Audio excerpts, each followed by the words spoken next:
In the early 2000s, fear crept quietly into a small American town. It didn't arrive with sirens. It didn't announce itself with violence. It arrived as whispers. People lowered their voices when they spoke about it. Parents began calling their children home earlier than usual. Teenagers stopped lingering outside after sunset. Slowly, an uneasiness settled over the town, the sense that something unseen was moving beneath their feet. This was Mason Ridge, Ohio. On the surface, it looked like the kind of place where nothing bad ever happened. Tree-lined streets, neatly kept lawns, churches on every corner. Friday night football games that brought the entire town together. Neighbors waved at each other, doors stayed unlocked. Danger felt distant, like a problem that belonged to other places. But by 2002, Mason Ridge no longer felt safe. Residents began reporting strange occurrences. Late at night, some claimed they heard faint chanting rising from the ground. Others noticed flickering lights near abandoned drainage areas and storm tunnels beneath old industrial sites. Teenagers whispered about drums echoing underground, about shadows moving where no one should have been. At first, these stories were dismissed as imagination, small-town paranoia, urban legends fueled by boredom. Until people started disappearing. Not many, not all at once, just enough to make everyone afraid. The disappearance that changed everything was that of Daniel Moore.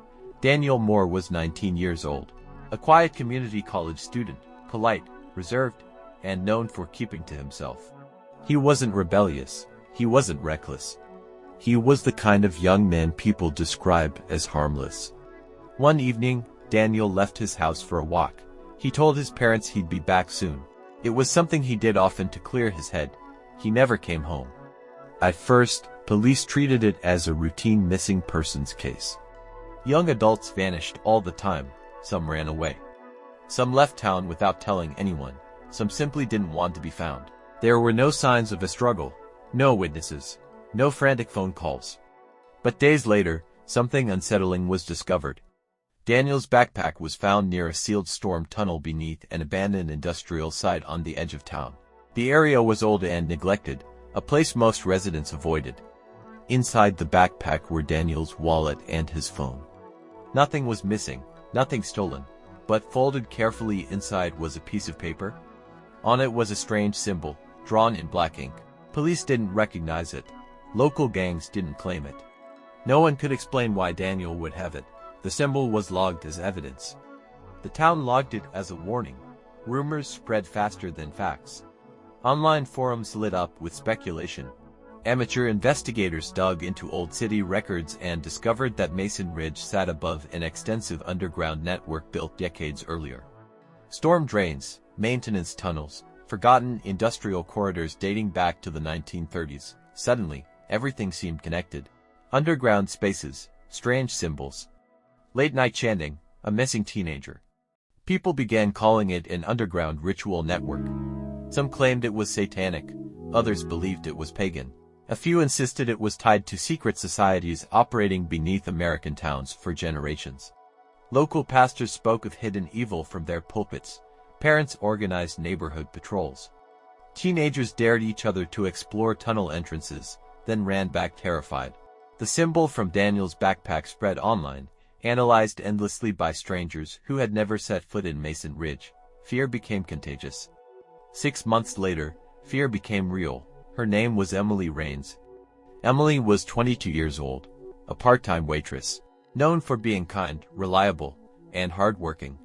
She dreamed of saving enough money to leave Mason Ridge someday and start fresh.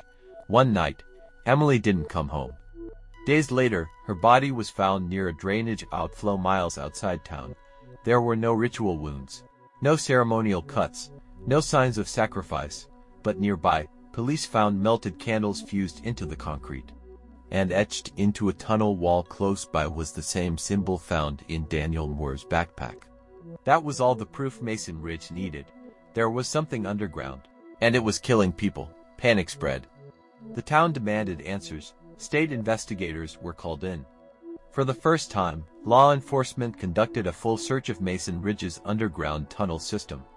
What they found was disturbing, but not supernatural. Deep beneath the town were makeshift living areas, old mattresses, piles of clothing. Empty food cans, drug paraphernalia, candles used for light. Graffiti symbols painted on concrete walls. This wasn't a ritual chamber. It was a hidden community, people living underground. People with nowhere else to go. People society had forgotten. And among them was someone dangerous. For months, the symbol had terrified Mason Ridge. People believed it represented ancient worship or dark ceremonies. But forensic analysts uncovered the truth. It wasn't ancient. It wasn't religious. It wasn't mystical. It was personal. A territorial marker, used by one man. His name was Caleb Rourke. Caleb Rourke was 34 years old. He was once a factory maintenance worker with a steady job and an ordinary life.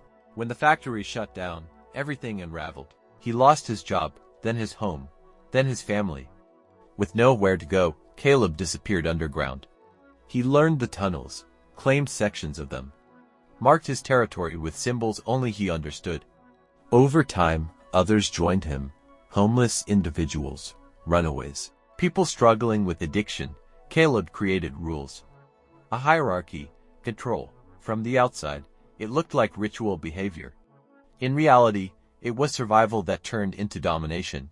Under interrogation, Caleb confessed. Daniel Moore stumbled into the tunnel system by accident during a late-night walk. He saw what was happening underground and threatened to tell someone. Caleb panicked.